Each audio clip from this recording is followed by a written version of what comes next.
And that's why I brought this little thing that people have seen before. It depicts the law of restoration. If you pull out one of these balls and let it go, you get one off the end. If you pull out two, you get two off the end. And same with whatever. If you do it with three, if you hold it still, it works. But it's the law of restoration. You sow what you reap. If you sow telestial seeds, you're going to be resurrected with a telestial body. If you sow celestial seeds, you'll come forth with a celestial body. And that's why I think Alma has to talk, or doesn't have to, but he talks about the first resurrection as opposed to the last resurrection to his son. Okay, let's clarify. So it seems to me we're bringing together two ideas that are very important, and that is, on the one hand, we need to understand that a person cannot in this life just live any way they want to, live as hellish and as damnable a life as they want to, and expect to come forth some glorious creature, spiritual giant in the resurrection. On the other hand, we also have that hopeful element that in the spirit world, change can and does take place. When we add the 138th section of the Doctrine and Covenants to what we've read here, we come away realizing that people can change there.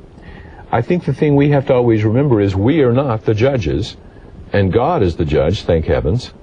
And so surely a person, for example, who has been abused, who has been hurt for so many of their early years and takes those emotional and spiritual scars into adulthood, finds no friends, develops no friendships, cannot stand men, does not like women. When the gospel is presented to him, it's just darkness, nothing. It seems to me we have a merciful God on the other side that knows that. And that when we go into that world of spirits, all of those things that were beyond our power to control will be taken away. I think that's what Elder Packer in the April 92 conference meant when he said that one day those immoral influences in our moral environment will be taken away. And then the spirit will be free to grow, to love, to learn. So the doctrine of the resurrection, let's just go to chapter 40, verse 23, and read what I think is one of the great, Brian, read for us verse 23, one of the great verses on the definition of the resurrection. The soul shall be restored to the body, and the body to the soul. Yea, and every limb and joint shall be restored to its body. Yea, even a hair of the head shall not be lost, but all things shall be restored to their proper and perfect frame. I mean, parts of this verse are just terribly comforting to me. You know? Not a hair of the head will be lost. Isn't that, it's more exciting for me than for you, but it's an exciting thing.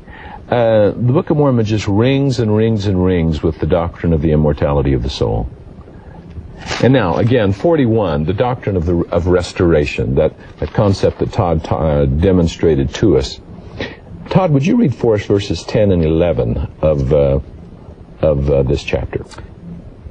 Do not suppose, because it has been spoken concerning restoration, that ye shall be restored from sin to happiness. Behold, I say unto you, wickedness never was happiness. And now, my son, all men that are in a state of nature, or I would say in a carnal state, are in the gall of bitterness and in the bonds of iniquity, and they are without God in the world, and they are gone contrary to the nature of God. Therefore, they are in a state contrary to a nature of happiness.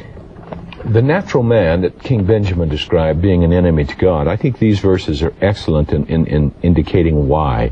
They're not only working, the natural man is not only working at cross purposes to God, but sadly enough, they're working at cross purposes to their own happiness.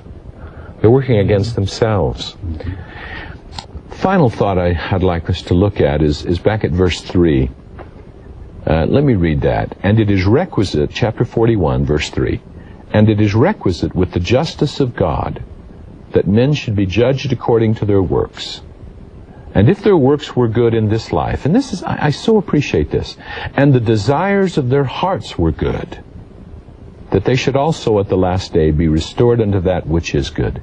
There's so many good things that many people would like to do, but are either kept from doing or are not able to do because of circumstances beyond their control. Elder Dallin Oaks spoke of that in his little book, Pure in Heart, when he said that my father-in-law had a version of this concept. He said, when someone tried to do something nice for him, but was prevented from doing that by circumstances, my father-in-law would say to them, "Thank you. I will take the goodwill for the deed." And I think the Lord blessed Abraham, for example, not because Abraham thrust a knife into Isaac, but because Abraham was willing to thrust a knife into Isaac.